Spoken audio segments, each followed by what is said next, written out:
Hello, how's everybody doing today? It is day 2 of the full body split, aka Wednesday.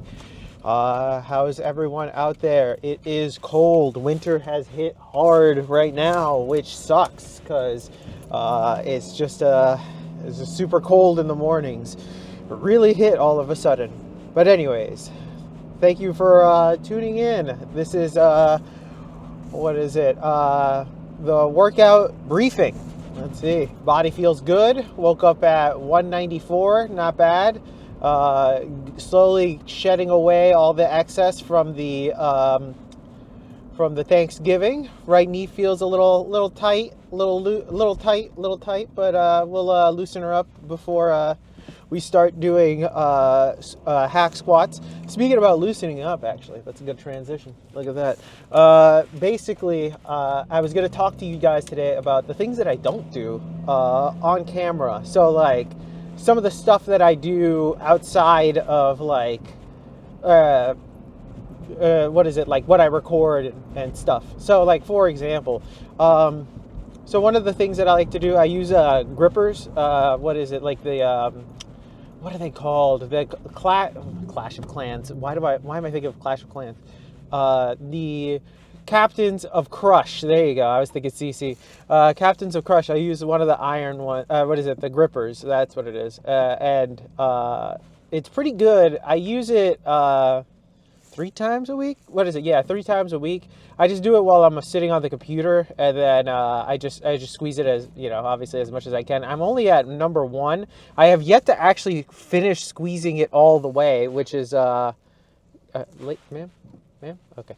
I haven't finished. I haven't been able to actually squeeze it all the way, which is annoying. But I know my grip strength is way better, so I don't know. It could also be that it's like it makes a lot of noise. I need to like oil it so it's actually a little bit more smooth. So maybe that's what it has to do with it. But yeah, I would eventually have to upgrade. I will probably upgrade whenever I decide. I'm like, all right, it's time to step up to the next coil or next gripper level. There you go. And I got to figure that out. But also with that, what I also do is I also have these bands. I've talked about it randomly in I think in an arm day video I talked about it. But I also posted it on my Instagram about it. But the what is it, little like bands that you can buy from Iron Mind on Amazon. They are amazing. They basically have solved many of my hand issues because nobody really trains this portion of the camera wanted to go to the hand. Nobody really trains that portion of the, you know, hand opening, because we train so much closing it. So opening it is not something that is trained often. So that can solve a lot of issues, especially elbow issues and just like hand and like forearm issues that you might be occurring. It's one of those things that I recommend everybody do, even like just people who are on the computer or just like, you know, desk work type of people, because I mean, even those people there have their fingers kind of in a going down, what is it, in a down motion most of the time, instead of going up in like an expanding motion. And yeah, I would recommend it to everybody. Oh, and it's super cheap. It's like an entire bag of the bands is like $12 or something like that. It's something stupid. It's under $20 for an entire bag, and you can split it with somebody else too. So like, for example, I have my wife actually has, I gave her like a couple just to use, because little story, we went to a convention. Yeah, that's the full term. A convention over here in DC together, and we were playing the X-Men game. The original arcade machine as well, because it was free and it was cool. And while we were playing it, her after a while she said her hand hurt, like because she was just clicking the button a lot. And then the next day it kept hurting, so I just gave her one of the bands, and then she started doing it, and then she was like, "Oh, this feels better now." Like, you know, not instantaneously, but like after a day, instead of it just hurting, it got better and better. So would recommend it. Also, for other things that I don't do, that I don't record on here, another thing is that I do stretches before and later on during the day, just to warm up the body before the gym and a little bit later in the day after, because I've noticed that if I don't do it, I get a little creaky, like especially afterwards. I get a little like stiff, like I feel like my body just like loosens, stiffens up a little too much. I have like a routine that I go through. Maybe one day I'll actually make a video about what I do, because it is a lot. A lot of it is prehab, I will say, because a lot of it I don't have to do, but I'd rather just be on the safe side and just do it and make sure that I'm good to go and not deal with anything, because I've had like random little nagging issues before. So like like golfer's elbow I've had to deal with, or elbow tendonitis had to deal with. Rhomboid issues, shoulder issues, knee issues, hip issues, just like random issues have come and gone. But as I've learned my body more and more, I've discovered things that work to help them, to alleviate the pain, and as well just like what I needed to do in order to stretch my body in certain ways, so that way it feels way better, and then I don't need to worry about any of like the real stiffness or anything like that.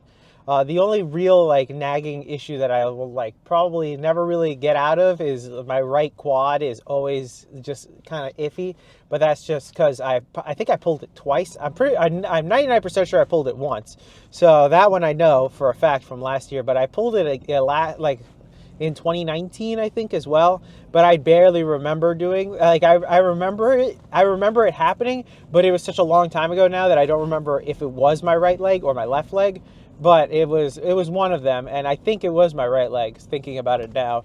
But that was another time, so it was another incident for this leg, and ever since, the right knee has never been the same since. But I've gotten it. I can, once I warm it up, it becomes fine. It's all about it. It's a longer process to get it going, but once it gets going, it's fine.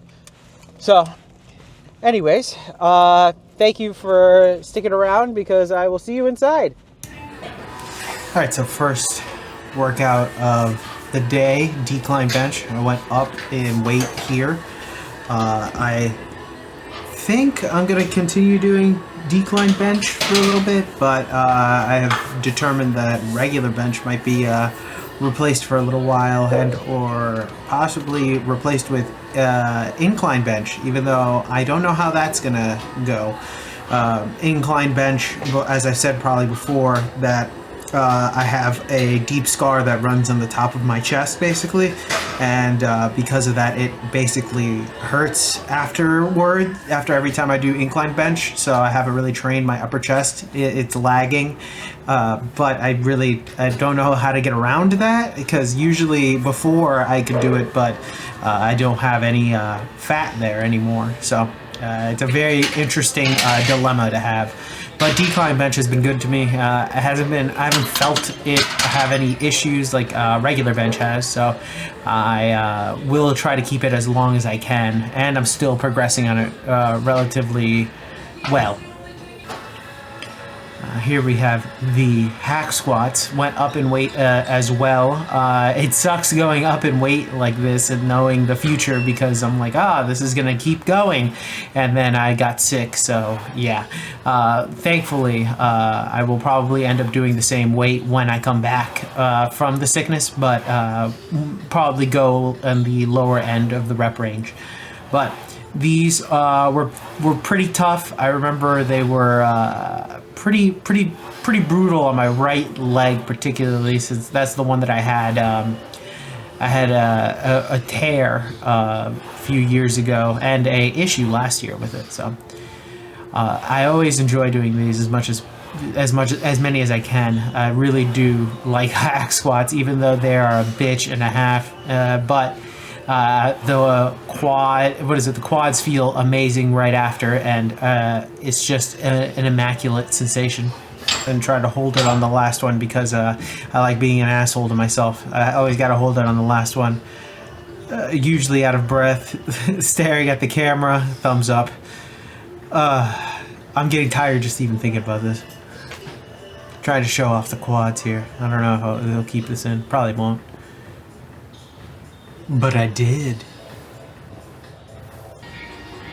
Alright, now starts the giant set, the triple header, the big beast, the triple double. I need to figure out that nickname. I swear I had one and it was great, and then I got sick and it just left me. So for these pull-ups, you can see I'm starting to get to the point where I'm almost locking out my arm. I'm trying to get as low as I can while still engaging the back. You can see there my shirt is pulling up.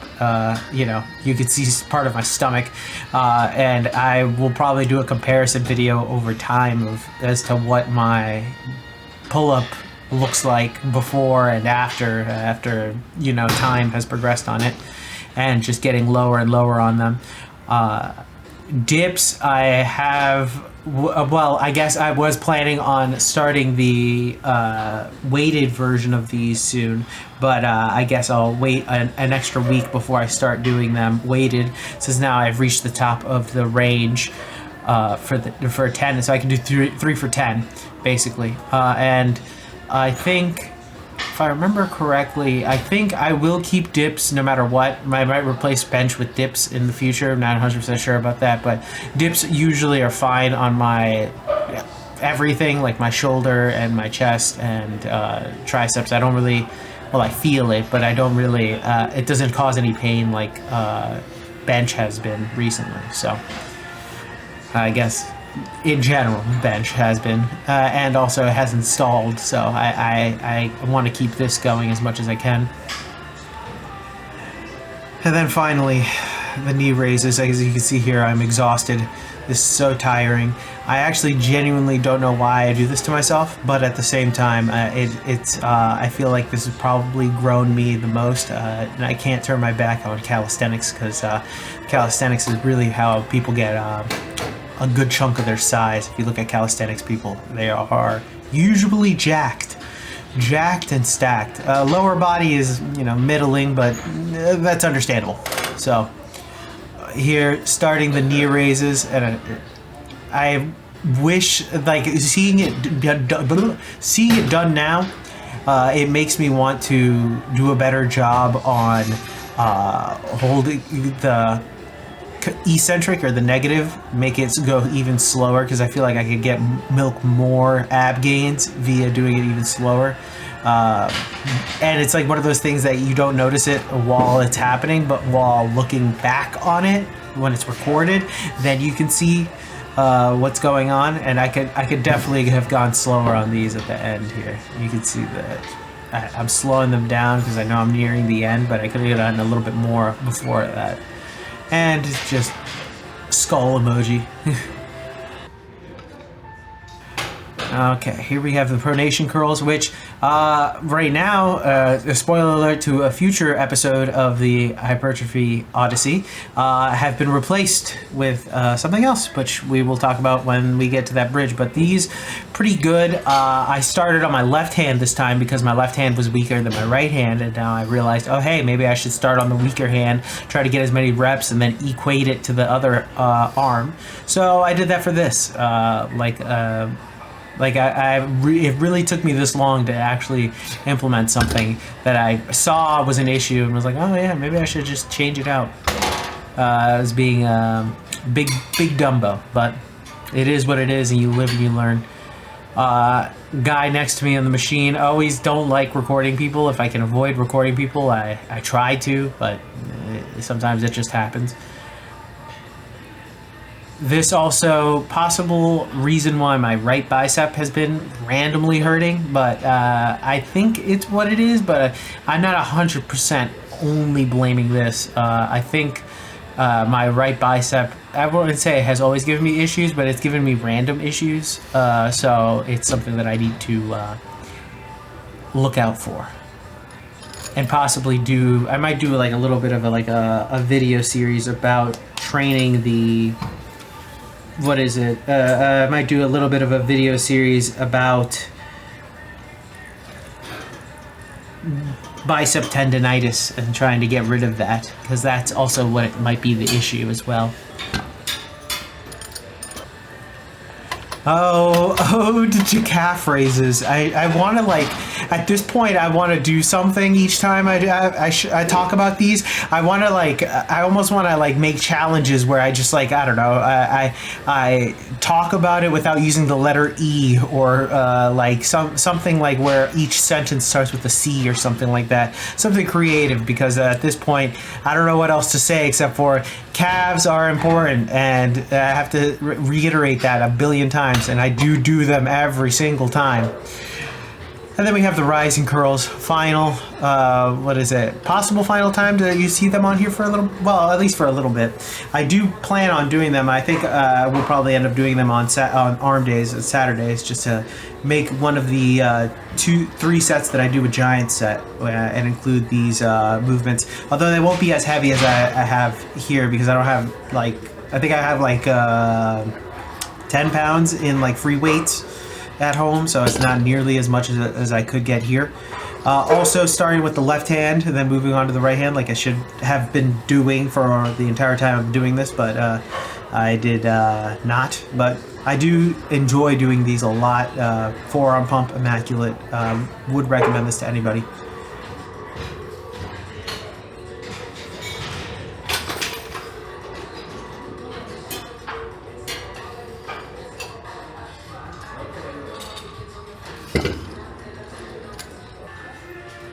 Spider curls. Oh, the spider curls.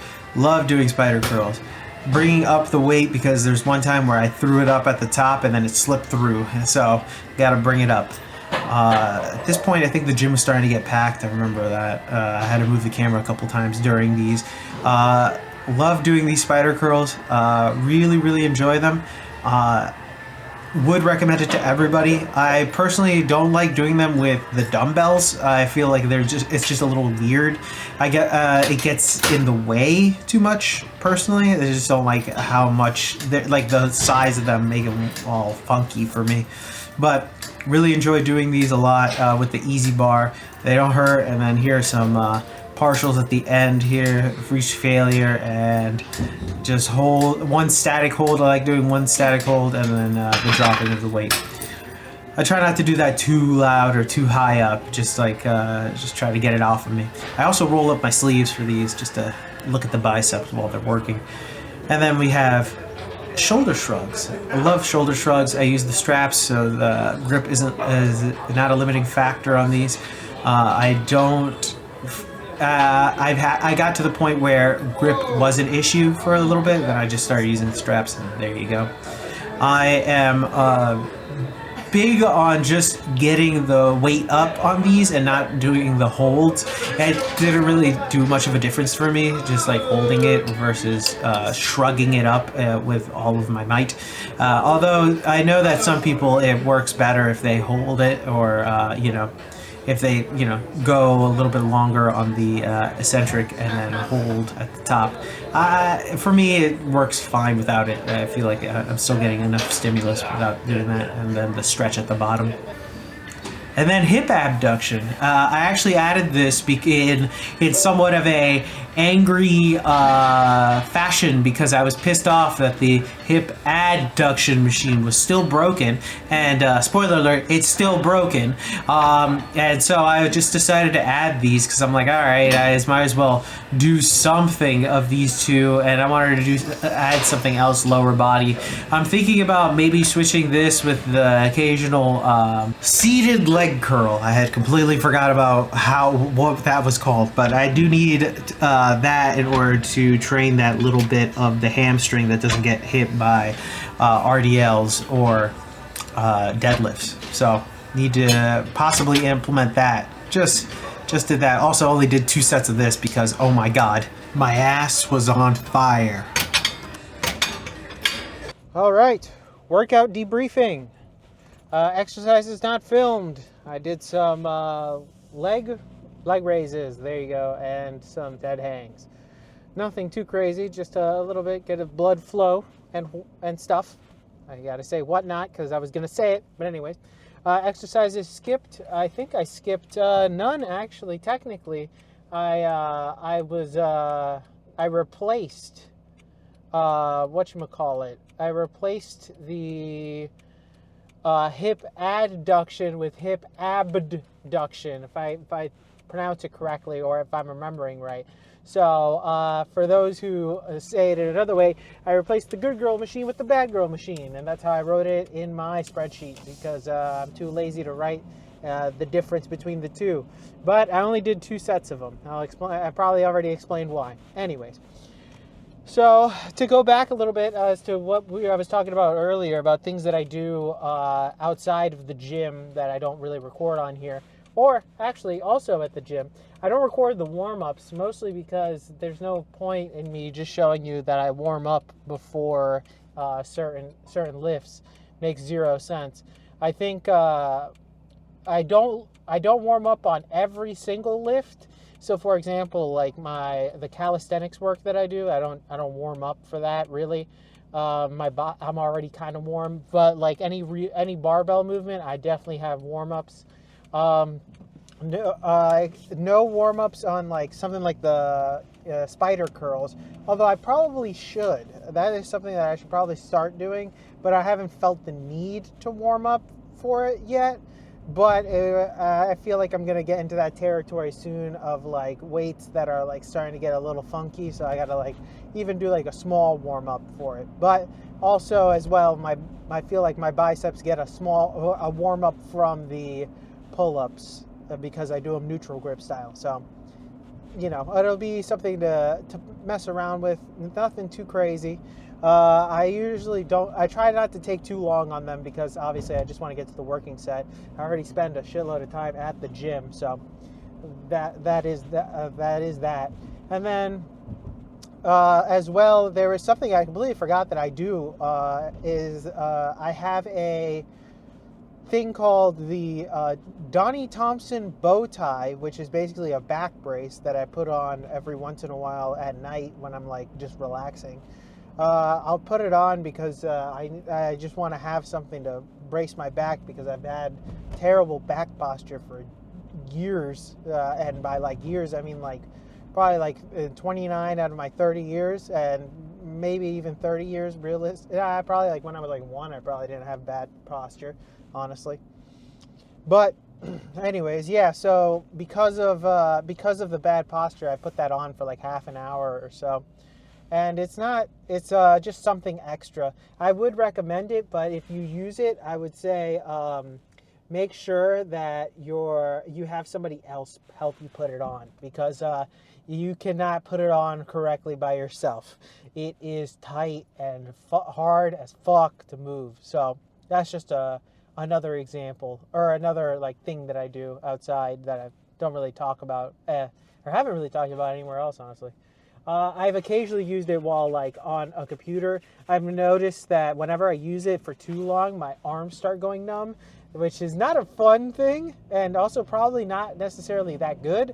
But I feel better. Like my back feels way better afterwards. So I'm just like, all right, it's a little bit of a trade-off. I think it just has to do with how tight it is against my arms. But I get like a small pump out of it. It's like a blood flow restriction or whatever. But anyways. So those are the things that I do outside of the gym, and things that I don't record on here. If you ever want to see it, or you're ever curious, just let me know. Also, if you're ever curious to see like the full sets, all of my working sets, because I do record all of my working sets, I only really show the last set of each working set for each exercise on here, because I wouldn't want to show you the first, like, you know, all of them, because then each video would be about 2 hours, maybe like an hour and a half each video, and because of that, I'd rather just cut it out to like the last set, so that way you can see what's going on. You know, come on, there you go. So, anyways, like I said, if you want to see those, I might make those like some like unlisted videos, or like the raw uncut videos. Oh, we lost it. Go into the business for itself again.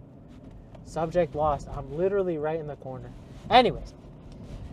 Thank you very much for watching. I appreciate it. I will see you again tomorrow.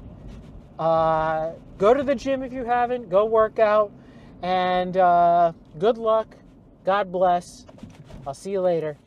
Peace.